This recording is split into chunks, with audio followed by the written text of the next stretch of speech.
प्रभुं प्राणनाथं विभुं विश्वनाथं जगन्नाथनाथं सदानन्दभाजम्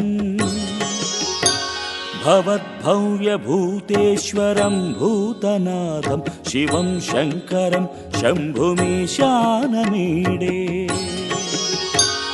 गळेरुण्डमालं तनौ सर्पजालं महाकालकालं गणेशादिपादम् जटाजूटगङ्गोत्तरं गैर्विशिष्यं शिवं शङ्करं शम्भुमीशानमीडे मुदामाकरं मण्डनं मण्डयन्तं महामण्डलं भस्मभूषाधरन्तम् अनादिं ह्यपारं महामोहमारं शिवं शङ्करं शम्भुमीशानमीडे वटाधोनिवासं महाटाटहासं महापापनाशं सदा सुप्रकाशम् गिरीशं गणेशं सुरेशं महेशं शिवं शङ्करं शम्भुमीशानमीडे गिरीन्द्रात्मजा सङ्गृहीतार्धदेहं गिरौ संस्थितं सर्वदा पन्नगेहम् परब्रह्म ब्रह्मादिभिर्वन्द्यमानं शिवं शङ्करं शम्भुमीशानमीडे कपालं त्रिशूलं कराभ्यां दधानं पदाम्भोजनं प्रायकामं दधानं बलिवर्धयानं सुराणां प्रधानं शिवं शङ्करं शम्भुमीशानमीडे शरच्चन्द्रगात्रं गणानन्दपात्रं त्रिनेत्रं पवित्रं धनेशस्यमित्रम् अपर्णाकळत्रं सदा सच्चरित्रं शिवं शङ्करं शम्भुमीशानमीडे हरं सर्पहारं चिताभूविहारं भवं वेदसारं सदा निर्विकारम् श्मशाने वसन्तं मनोजं दहन्तं शिवं शङ्करं शम्भुमीशानमीडे स्वयं यः प्रभाते नरः शूलपाणे पठेत् स्तोत्ररत्नं द्विह प्राप्य रत्नम् सुपुत्रं सुधान्यं सुमित्रं कळत्रं विचित्रैः समाराध्य मोक्षं प्रयाति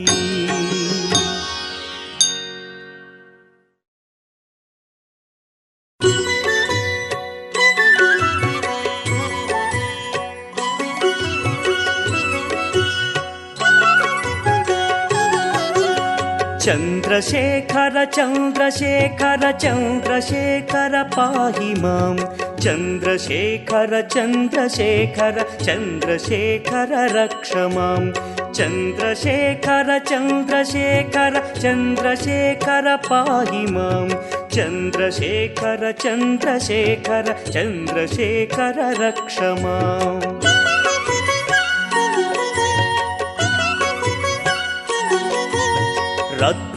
रत्नसानुशरासनं रजताद्रिशृङ्गनिकेतनं सिञ्जनीकृतपन्नगेश्वर मच्युतानलसायकं क्षिप्रदग्धपुरत्रयं त्रिदिवालयैरभिवन्दितं चन्द्रशेखरमाशये मम किं करिष्यति वै यमः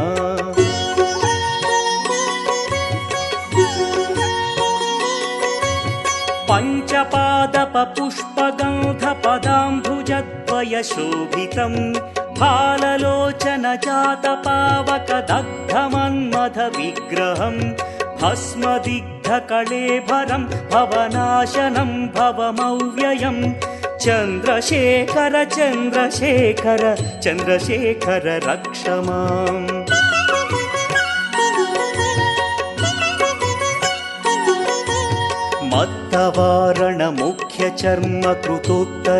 मत्तवारणमुख्यचर्मकृतोत्तरीयमनोहरं पङ्कजासन पद्मलोचन पूजिताङ्घ्रि सरोवरं देवसिन्धुतरङ्गसीकर सिक्तशुभ्रजटाधरं चन्द्रशेखर चन्द्रशेखर चन्द्रशेखर पाहि माम्।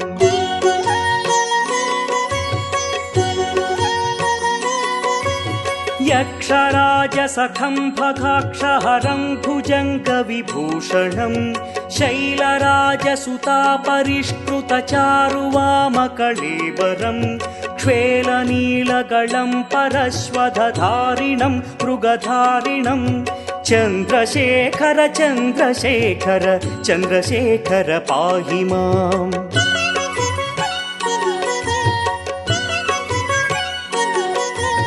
कुण्डलीकृतकुण्डलेश्वर कुण्डलं वृषवाहनं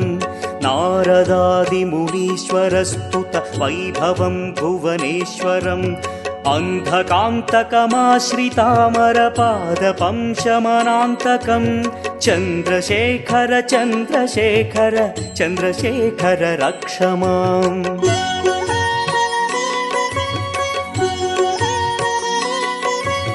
भेषजं भवरोगिणामखिलापदामपहारिणं दक्षयज्ञविनाशनं त्रिगुणात्मकं त्रिविलोचनं भक्तिमुक्तिफलप्रदं सकलाघसङ्घनिबर्हणं चन्द्रशेखर चन्द्रशेखर चन्द्रशेखर रक्ष माम्।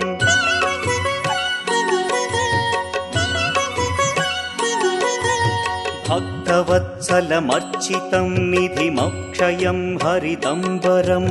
सर्वभूतपतिं परात्परमप्रमेयमनुत्तमं सोमवारणभूहुताशन सोमपानिखिलाकृतिं चन्द्रशेखर चन्द्रशेखर चन्द्रशेखर पाहि माम्।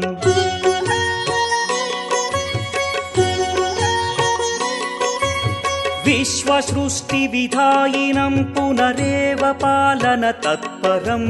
संहरन्तमपि प्रपञ्चमशेषलोकनिवासिनं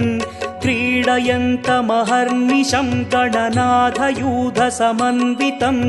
चन्द्रशेखर चन्द्रशेखर चन्द्रशेखर रक्ष माम्।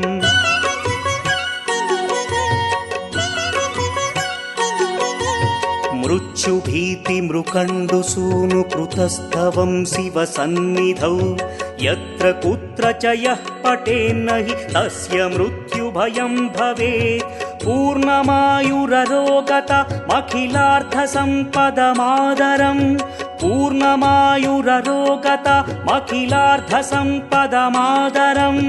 चन्द्रशेखर एव तस्य ददाति मुक्तिमयत्नतः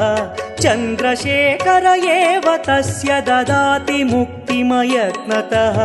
चन्द्रशेखर एव तस्य ददाति मुक्तिमयत्नतः।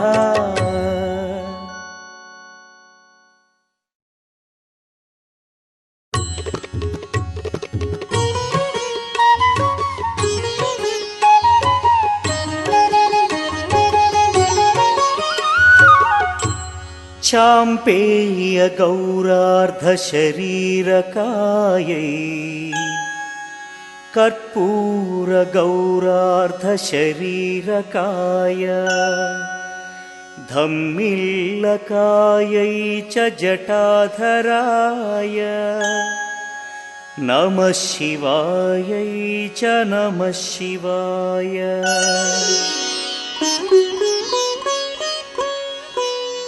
कस्तूरिका कुङ्कुमचर्चितायै चितारजः प्रज्ञविचर्चिताय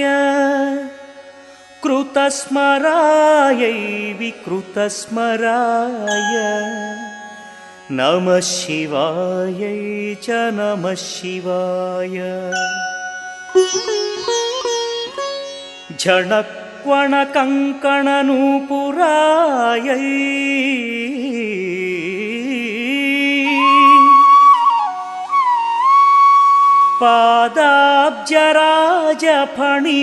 पादाब्जराजफणिनूपुराय हेमाङ्गदायै भुजगाङ्गदाय नमः शिवायै च नमः शिवाय।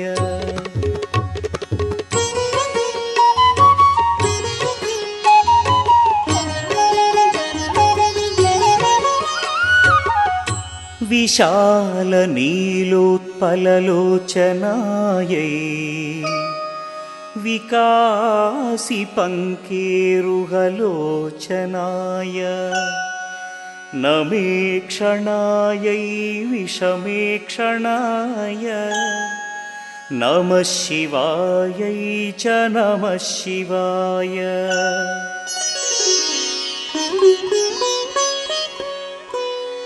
मन्दारमाला कलितालकायै कपालमालाङ्कितकन्धराय दिव्याम्बरायै च दिगम्बराय नमः शिवायै च नमः शिवाय। अम्बोधरश्यामलकुन्तलायै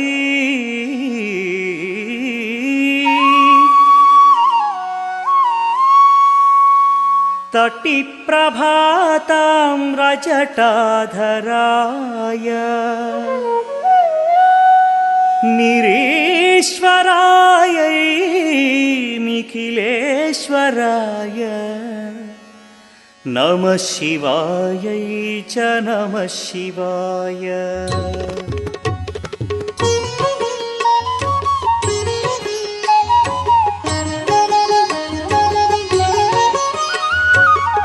प्रपञ्चसृष्ट्युन्मुखलास्यकायै समस्तसंहारकताण्डवाय जगज्जनन्यै जगदेकपित्रे नमः शिवायै च नमः शिवाय।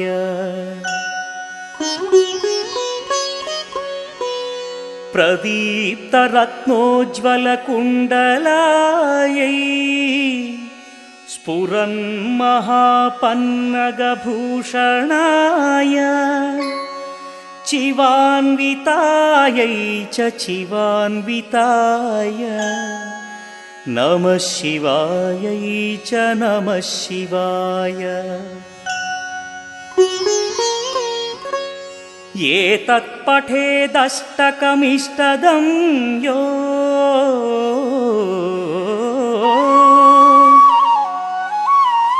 भक्त्या समान्यो भुवि दीर्घजीवी प्राप्नोति सौभाग्यमनन्तकालम् भूयात् सदा चास्य समस्तसिद्धिः भूयात् सदा चास्य समस्तसिद्धिः।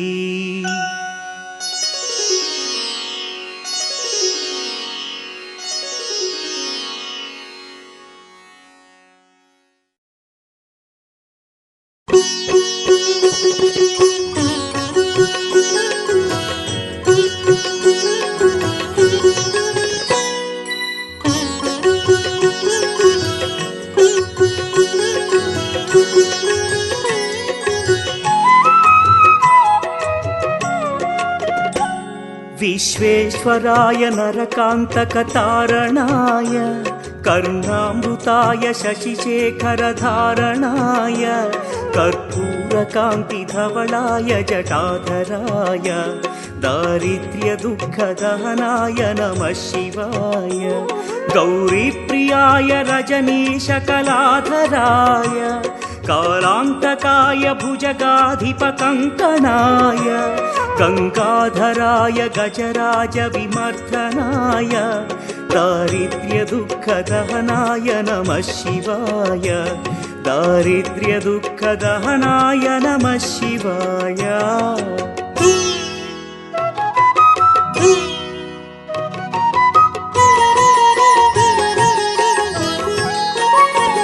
भक्तप्रिय प्रियाय भवरोगभयापहाय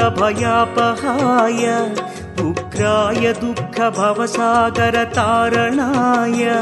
ज्योतिर्मयाय गुणनामसुमृच्छकाय दारिद्र्यदुःखदहनाय नमः शिवाय चर्माम्बराय शवभस्मविलेपनाय फालेक्षणाय मणिकुण्डलमण्डिताय मञ्जीरपादयुगलाय जटाधराय दारिद्र्यदुःखदहनाय नमः शिवाय दारिद्र्यदुःखदहनाय नमः शिवाय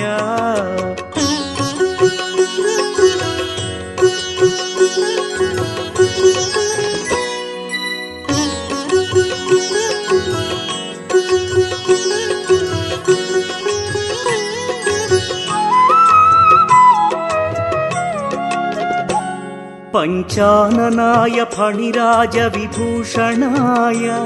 हेमांशुकाय भुवनत्रयमण्डिताय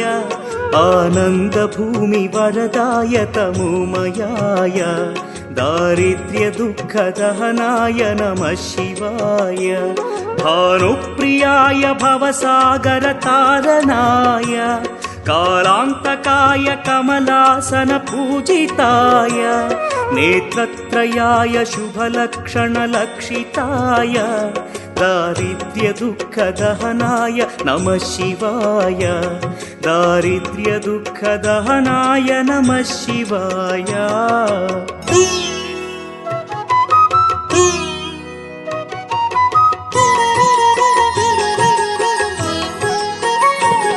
रामप्रियाय रघुनाथवरप्रदाय नामप्रियाय नरकार्णवतारणाय पुण्येषु पुण्यभरिताय सुरार्चिताय दारिद्र्यदुःखदहनाय नमः शिवाय मुक्तीश्वराय फलदाय गणेश्वराय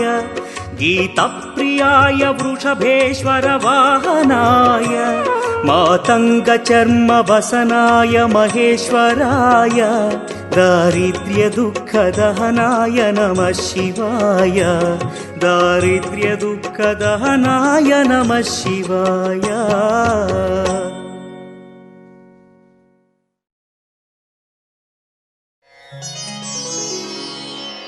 गङ्गातरङ्गरमणीय जटाकलापं गौरीनिरन्तरविभूषितवामभागं नारायणप्रियमनङ्गमदापहारं वाराणसीपुरपतिं भज विश्वनाथम् वाचामगोचरमनेकगुणस्वरूपं वागीश विष्णुसुरसेवितपादपीठम् वामेन विग्रहवरेण्यकळत्रवन्तं वाराणसीपुरपतिं भज विश्वनाथम् भूताधिपं भुजगभूषणभूषिताङ्गं व्याघ्राजिनाम्बरधरं जटिलं त्रिनेत्रं पाशाङ्कुशाभयवरप्रदशूलपाणिं वाराणसीपुरपतिं भज विश्वनाथम् सीतां सुशोभितकिरीटविराजमानौ फालेक्षणानलविशोषितपञ्चबाणं नागाधिपारचितभासुरकर्णपूरं वाराणसीपुरपतिं भज विश्वनाथम् पञ्चाननं दुरितमत्तमतङ्गजानां नागान्तकं दनुजपुङ्गवपन्नगानां दावानलं मरणशोकजराटवीनां वाराणसीपुरपतिं भज विश्वनाथम् तेजोमयं सगुणनिर्गुणमद्वितीयम् आनन्दकन्दमपि राजितमप्रमेयम् नागात्मकं सकलनिष्कळमात्मरूपं वाराणसीपुरपतिं भज विश्वनाथम् आशां विहाय परिहृत्य परस्य निन्दां पापे रतिं च सुनिवार्य मनः समाधौ आदाय हृत्कमलमध्यगतं प्रदेशं वाराणसीपुरपतिं भज विश्वनाथम् रागादिदोषरहितस्वजनानुरागं वैराग्यशान्तिनिलयं गिरिजासहायं माधुर्यधैर्यशुभगं करलाभिरामं वाराणसीपुरपतिं भज विश्वनाथम् वाराणसीपुरपतेस्तवनं शिवस्य व्यासोक्तमष्टकमिदं पठिता मनुष्या विद्यां श्रियं विपुलसौख्यमनन्तकीर्तिं सम्प्राप्य देहविलये लभते च मोक्षम् विश्वनाथाष्टकमिदं यः पठेच्छिव सन्निधौ शिवलोकमवाप्नोति शिवेन सह मोदते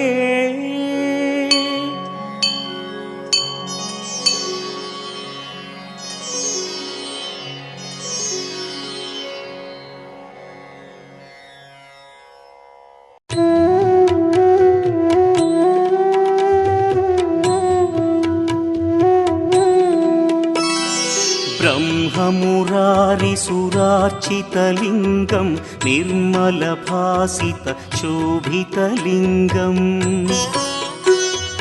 जन्मजदुःखविनाशकलिङ्गं तत्प्रणमामि सदा शिवलिङ्गम्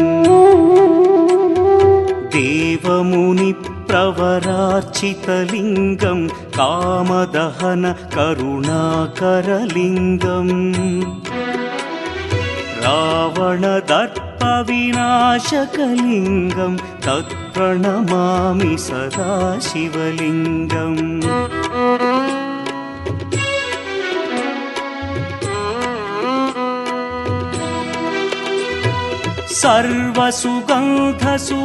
सर्वसुगन्धसुलेपितलिङ्गं बुद्धिविवर्धनकारणलिङ्गं सिद्धसुरासुरवन्दितलिङ्गं तत्प्रणमामि सदा शिवलिङ्गं कनकमहामणिभूषितलिङ्गं फणिपतिवेष्टितशोभितलिङ्गम् दक्षसुयज्ञविनाशनलिङ्गं तत्प्रणमामि सदा शिवलिङ्गम् कुङ्कुमचन्दनलेपितलिङ्गं पङ्कजहार सुशोभितलिङ्गम् सञ्चितपापविनाशनलिङ्गं तत्प्रणमामि सदा शिवलिङ्गम्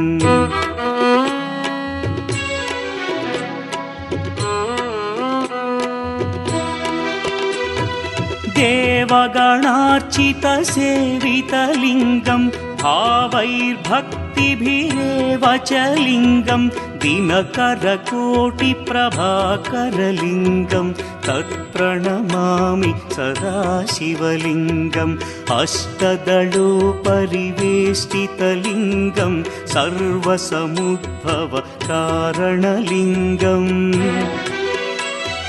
अष्टदरिद्र्यविनाशनलिङ्गं तत्प्रणमामि सदा शिवलिङ्गम् सुरगुरुसुरवरपूजितलिङ्गं सुरवनपुष्पसदार्चितलिङ्गम् परमपदं परमात्मकलिङ्गं तत्प्रणमामि सदा शिवलिङ्गम् लिङ्गाष्टकमिदं पुण्यं यः पठेच्छिव सन्निधौ शिवलोकमवाप्नोति शिवेन सह मोदते।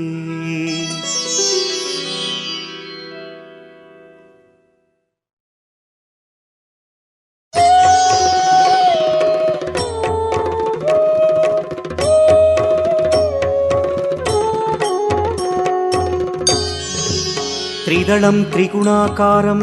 त्रिनेत्रं च त्रियायुधं त्रिजन्म पापसंहारम् एकबिल्वं शिवार्पणम् त्रिशाखैः बिल्वपत्रैश्च अच्छिद्रैः कोमलैः शुभैः तव पूजां करिष्यामि एकबिल्वं शिवार्पणम् कोटिकन्या महादानं तिलपर्वतकोटयः काञ्चनं शैलदानेन एकबिल्वं शिवार्पणम् काशीक्षेत्रनिवासं च कालभैरवदर्शनौ प्रयागे माधवं दृष्ट्वा एकबिल्वं शिवार्पणम् इन्दुवारे व्रतं स्थित्वा निराहारो महेश्वर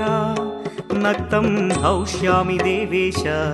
एकबिल्वं शिवार्पणम् रामलिङ्गप्रतिष्ठा च वैवाहिककृतं तथा तटाकादि च सन्तानम् एकबिल्वं शिवार्पणम् अखण्डबिल्वपत्रं च आयुतं शिवपूजनं कृतं नाम सहस्रेण एकबिल्वं शिवार्पणम् उमया सह देवेश नन्दिवाहनमेव च भस्मलेपन सर्वाङ्गम् एकबिल्वं शिवार्पणम् सालग्रामेषु विप्राणां तटाकं दशकूपयो यज्ञकोटिसहस्रस्य एकबिल्वं शिवार्पणम् दन्तिकोटिसहस्रेषु कोटिकन्या महादानम् एकबिल्वं शिवार्पणम् बिल्वानां दर्शनं पुण्यं स्पर्शनं पापनाशनम् अघोरपापसंहारम् एकबिल्वं शिवार्पणम् सहस्रवेदपाठेषु ब्रह्मस्थापनमुच्यते अनेकव्रतकोटीनाम् एकबिल्वं शिवार्पणम् अन्नदानसहस्रेषु सहस्रोपनयनं तथा अनेकजन्मपापानि एकबिल्वं शिवार्पणम् बिल्वाष्टकमिदं पुण्यं यः पठेच्छिवसन्निधौ शिवलोकमवाप्नोति एकबिल्वं शिवार्पणम्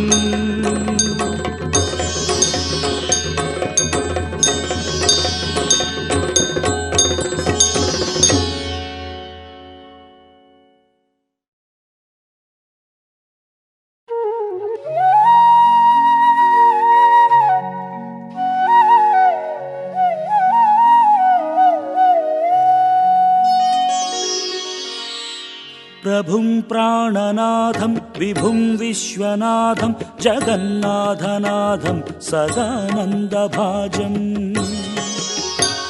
भवद्भव्यभूतेश्वरं भूतनाथं शिवं शङ्करं शम्भुमीशानमीडे गळेरुण्डमालं तनौ सर्पजालं महाकालकालं गणेशादिपादम् जटाजूटगङ्गोत्तरं गैर्विशिष्यं शिवं शङ्करं शम्भुमीशानमीडे मुदामाकरं मण्डनं मण्डयन्तं महामण्डलं भस्मभूषाधरन्तम् अनादिं ह्यपारं महामोहमारं शिवं शङ्करं शम्भुमीशानमीडे वटाधो निवासं महाटाटहासं महापापनाशं सदा सुप्रकाशम् गिरीशं गणेशं सुरेशं महेशं शिवं शङ्करं शम्भुमीशानमीडे गिरीन्द्रात्मजा सङ्गृहीतार्धदेहं गिरौ संस्थितं सर्वदा पन्नगेहम् परब्रह्म ब्रह्मादिभिर्वन्द्यमानं शिवं शङ्करं शम्भुमीशानमीडे कपालं त्रिशूलं कराभ्यां दधानं पदाम्भोजनं प्रायकामं दधानं बलिवर्धयानं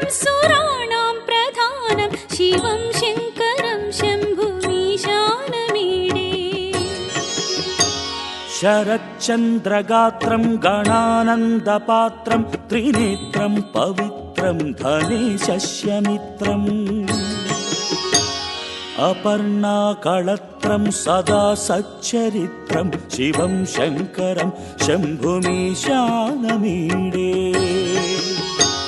हरं सर्पहारं चिताभूविहारं भवं वेदसारं सदा निर्विकारम् श्मशाने वसन्तं मनोजं दहन्तं शिवं शङ्करं शम्भुमीशानमीडे स्वयं यः प्रभाते नरः शूलपाणे पठेत् स्तोत्ररत्नं द्विह प्राप्य रत्नम् सुपुत्रं सुधान्यं सुमित्रं कळत्रं विचित्रैः समाराध्य मोक्षं प्रयाति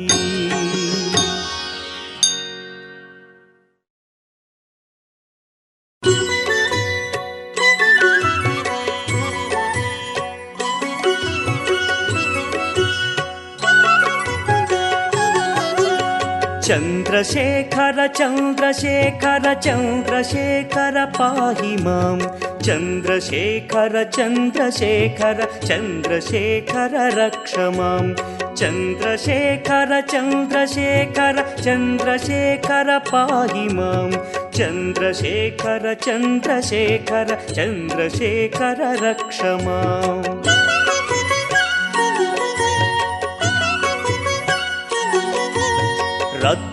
रत्नसानुशरासनं रजताद्रिशृङ्गनिकेतनं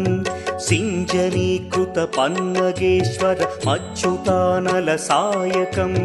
क्षिप्रदग्धपुरत्रयं त्रिदिवालयैरभिवन्दितं चन्द्रशेखरमाशये मम किं करिष्यति वै यमः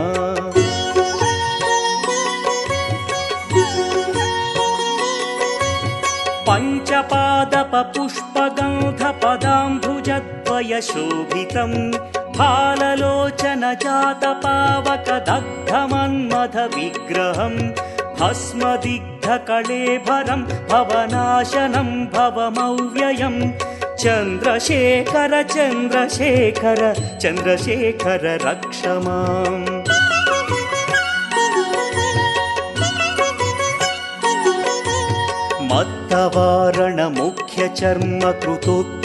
मत्तवारणमुख्यचर्मकृतोत्तरीयमनोहरं पङ्कजासन पद्मलोचन पूजिताङ्घ्रिसरोवरं देवसिन्धुतरङ्गसीकरसिक्तशुभ्रजटाधरं चन्द्रशेखर चन्द्रशेखर चन्द्रशेखर पाहि माम्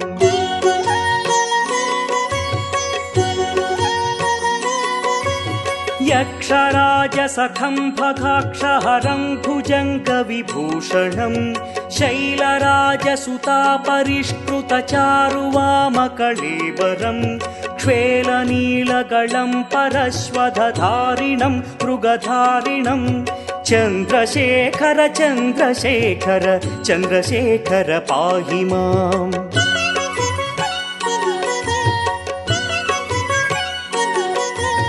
कुण्डलीकृतकुण्डलेश्वर कुण्डलं वृषवाहनं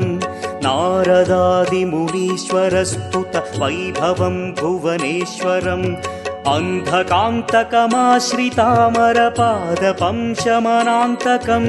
चन्द्रशेखर चन्द्रशेखर चन्द्रशेखर रक्ष माम्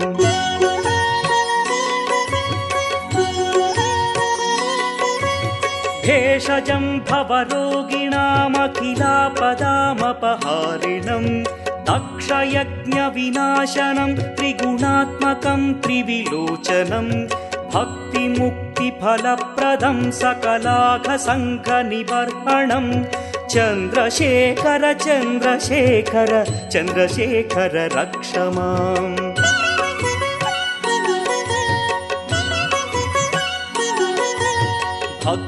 भक्तवत्सलमर्चितं निधिमक्षयं हरिदम्बरं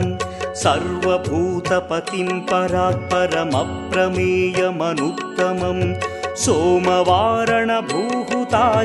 सोमपानिखिलाकृतिं चन्द्रशेखर चन्द्रशेखर चन्द्रशेखर पाहि माम्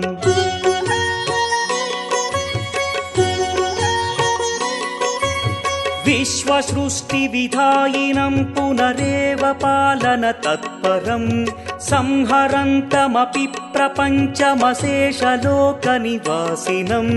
क्रीडयन्तमहर्निशं गणनाथयूधसमन्वितं चन्द्रशेखर चन्द्रशेखर चन्द्रशेखर रक्ष माम्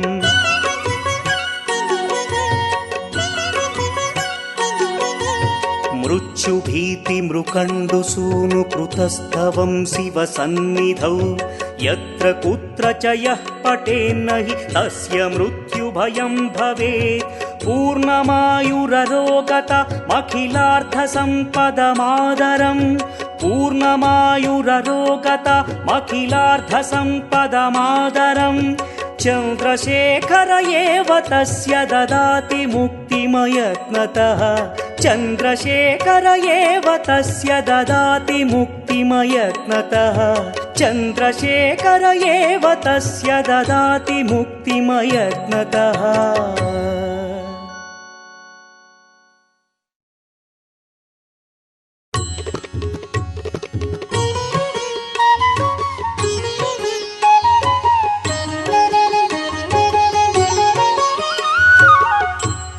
चाम्पेय गौरार्धशरीरकायै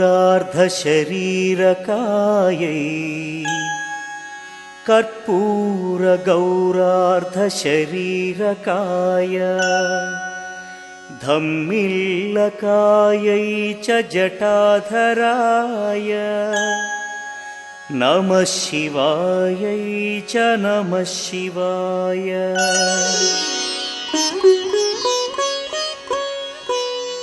कस्तूरिका कुङ्कुमचर्चितायै चितारजः प्रज्ञविचर्चिताय कृतस्मरायै विकृतस्मराय नमः शिवायै च नमः शिवाय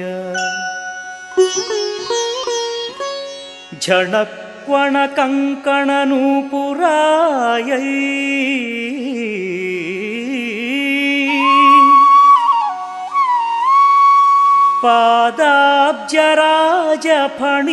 पादाब्जराजफणिनूपुराय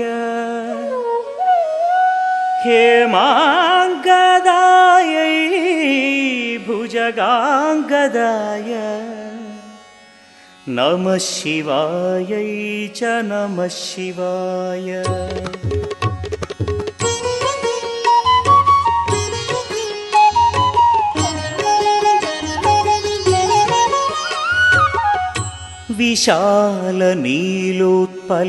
विशालनीलोत्पललोचनायै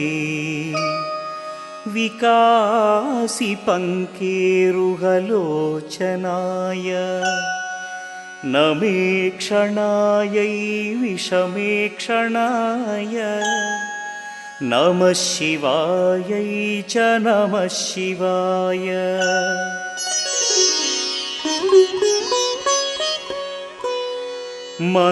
मन्दारमाला कलितालकायै कपालमालाङ्कितकन्धराय दिव्याम्बरायै च दिगम्बराय नमः शिवायै च नमः शिवाय अम्बोधरश्यामलकुन्तलायै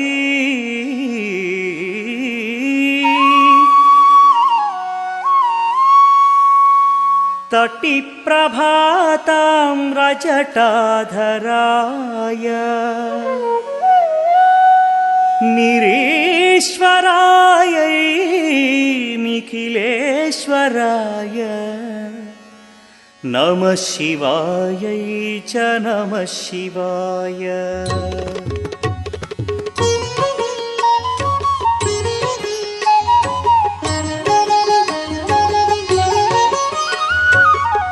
प्रपञ्चसृष्ट्युन्मुखलास्यकायै समस्तसंहारकताण्डवाय जगज्जनन्यै जगदेकपित्रे नमः शिवायै च नमः शिवाय।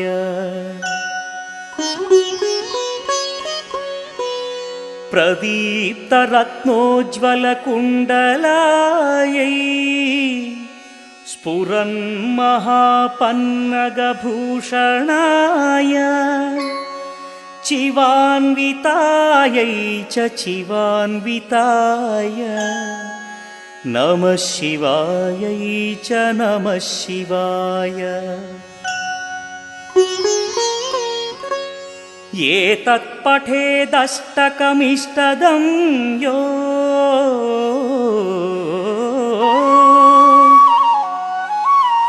भक्त्या समान्यो भुवि दीर्घजीवी प्राप्नोति सौभाग्यमनन्तकालम् भूयात् सदा चास्य समस्तसिद्धिः भूयात् सदा चास्य समस्तसिद्धिः।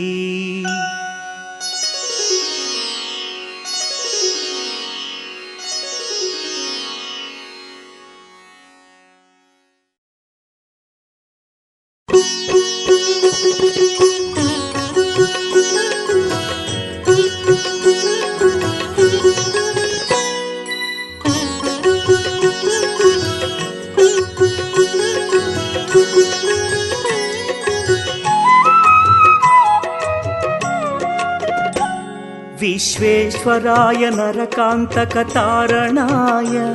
कर्णामृताय शशिशेखरधारणाय कर्पूरकान्तिधवलाय जटाधराय दारिद्र्यदुःखदहनाय नमः शिवाय। गौरीप्रियाय रजनीशकलाधराय कालान्तकाय भुजगाधिपकङ्कणाय गङ्गाधराय गजराज विमर्दनाय दारिद्र्यदुःखदहनाय नमः शिवाय दारिद्र्यदुःखदहनाय नमः शिवाय।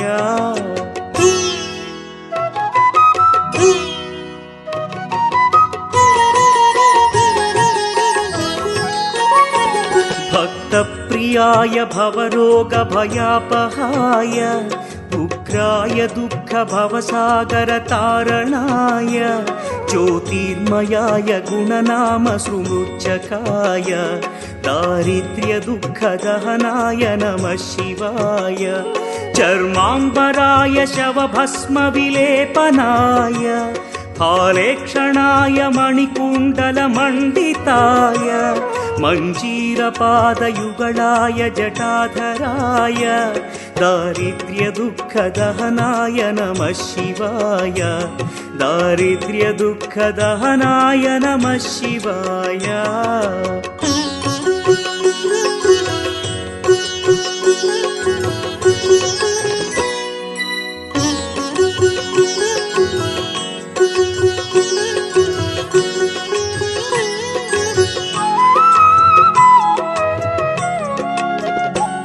पञ्चाननाय फणिराजविभूषणाय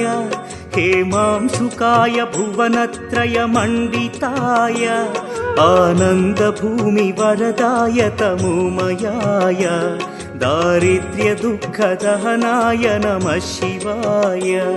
भानुप्रियाय भवसागरतारणाय कालान्तकाय कमलासनपूजिताय नेत्रत्रयाय शुभलक्षणलक्षिताय दारिद्र्यदुःखदहनाय नमः शिवाय दारिद्र्यदुःखदहनाय नमः शिवाय।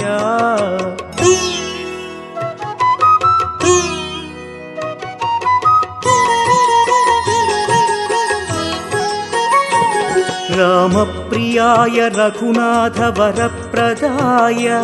नामप्रियाय नरकार्णवतारणाय पुण्येषु पुण्यभरिताय सुरार्चिताय दारिद्र्यदुःखदहनाय नमः शिवाय मुक्तीश्वराय फलदाय गणेश्वराय गीतप्रियाय वृषभेश्वर वाहनाय मातङ्गचर्मवसनाय महेश्वराय दारिद्र्यदुःखदहनाय नमः शिवाय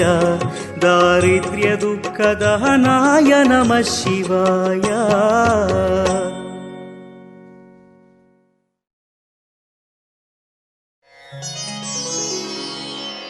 गङ्गातरङ्गरमणीय जटाकलापं गौरी निरन्तर विभूषित वामभागम्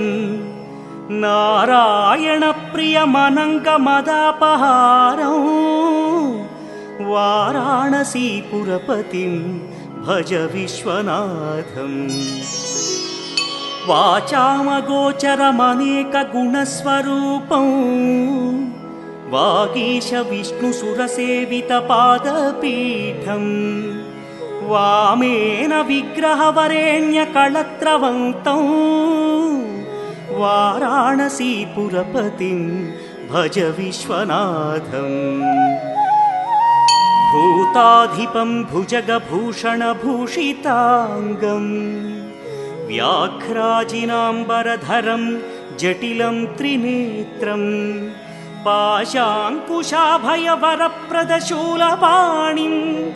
वाराणसीपुरपतिं भज विश्वनाथम् सीतां सुशोभितकिरीटविराजमानौ फालेक्षणानलविशोषितपञ्चबाणम् नागाधिपारचितभासुरकर्णपूरं वाराणसीपुरपतिं भज विश्वनाथम् पञ्चाननं दुरितमत्तमतङ्गजानां नागान्तकं दनुजपुङ्गवपन्नगानां दावानलं मरणशोकजराटवीनां वाराणसीपुरपतिं भज विश्वनाथम् तेजोमयं सगुणनिर्गुणमद्वितीयम् आनन्दकन्दमपि राजितमप्रमेयम् नागात्मकं सकलनिष्कळमात्मरूपं वाराणसीपुरपतिं भज विश्वनाथम् आशां विहाय परिहृत्य परस्य निन्दां पापेरतिं च सुनिवार्य मनस्समाधौ आदाय हृत्कमलमध्यगतं प्रदेशं वाराणसीपुरपतिं भज विश्वनाथम् रागादिदोषरहितस्वजनानुरागं वैराग्यशान्तिनिलयं गिरिजासहायं माधुर्यधैर्यशुभगं करलाभिरामं वाराणसीपुरपतिं भज विश्वनाथम् वाराणसीपुरपतेस्तवनं शिवस्य व्यासोक्तमष्टकमिदं पठिता मनुष्या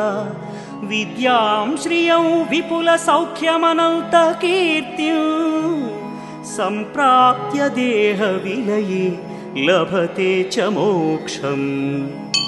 विश्वनाथाष्टकमिदं यः पठेच्छिव सन्निधौ शिवलोकमवाप्नोति शिवेन सह मोदते।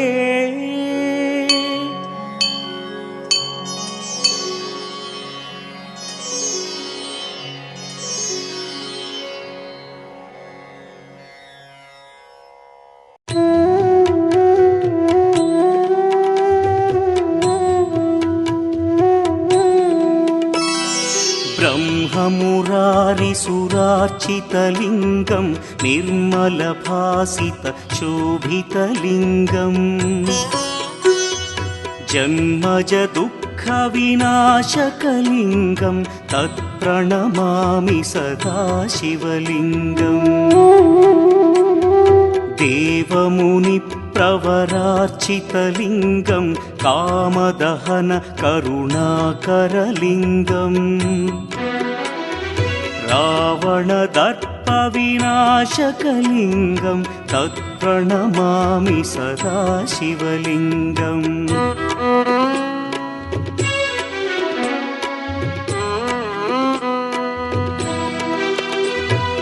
सर्वसुगन्धसुलेपितलिङ्गं बुद्धिविवर्धनकारणलिङ्गं सिद्धसुरासुरवन्दितलिङ्गं तत्प्रणमामि सदा शिवलिङ्गं कनकमहामणिभूषितलिङ्गं फणिपतिवेष्टितशोभितलिङ्गम् दक्षसुयज्ञविनाशनलिङ्गं तत्प्रणमामि सदा शिवलिङ्गम् कुङ्कुमचन्दनलेपितलिङ्गं पङ्कजहार सुशोभितलिङ्गम् सञ्चितपापविनाशनलिङ्गं तत्प्रणमामि सदा शिवलिङ्गम्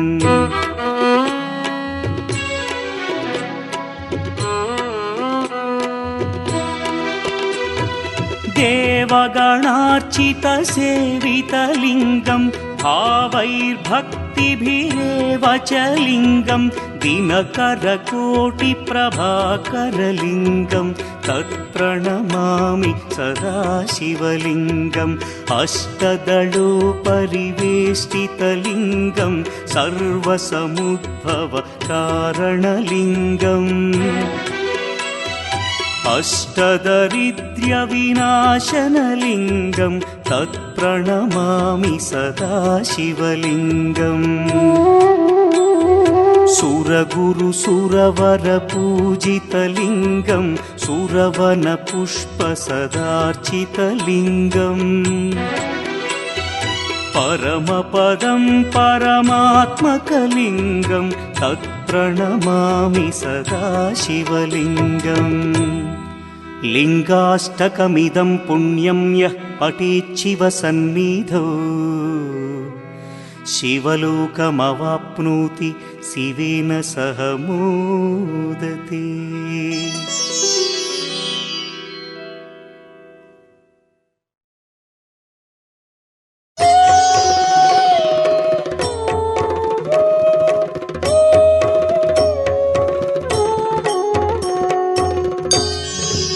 त्रिदलं त्रिगुणाकारं त्रिनेत्रं च त्रियायुधं त्रिजन्मपापसंहारम् एकबिल्वं शिवार्पणम् त्रिशाखैः बिल्वपत्रैश्च अच्छिद्रैः कोमलैः शुभैः तव पूजां करिष्यामि एकबिल्वं शिवार्पणम्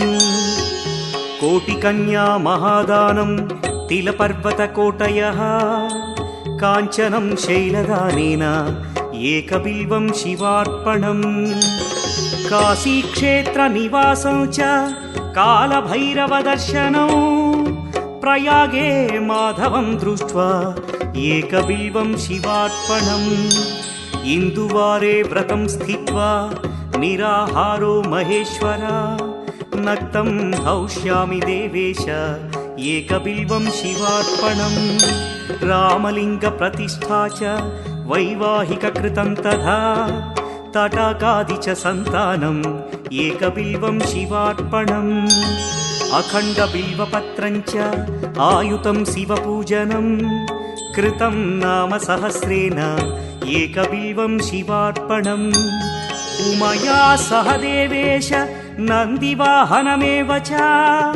भस्मलेपन सर्वाङ्गम् एकबिल्वं शिवार्पणम् सालग्रामेषु विप्राणां तटाकं दशकूपयो यज्ञकोटिसहस्रस्य एकबिल्वं शिवार्पणम् दन्तिकोटिसहस्रेषु दन्तिकोटिसहस्रेषु कोटिकन्या महादानम् ఏకబిల్వం శివార్పణం బిల్వానాం దర్శనం పుణ్యం స్పర్శనం పాపనాశనం అఘోర పాప సంహారం ఏకబిల్వం శివార్పణం సహస్రవేద పాఠేషు బ్రహ్మస్థాపనముచ్యతే అనేక వ్రతకోటీనాం ఏకబిల్వం శివార్పణం అన్నదాన సహస్రేషు సహస్రోపనయనం తథా అనేక జన్మ పాపాని ఏకబిల్వం శివార్పణం బిల్వాష్టకమిదం పుణ్యం యః పఠేచ్చివ సన్నిధౌ శివలోకమవాప్నోతి ఏకబిల్వం శివార్పణం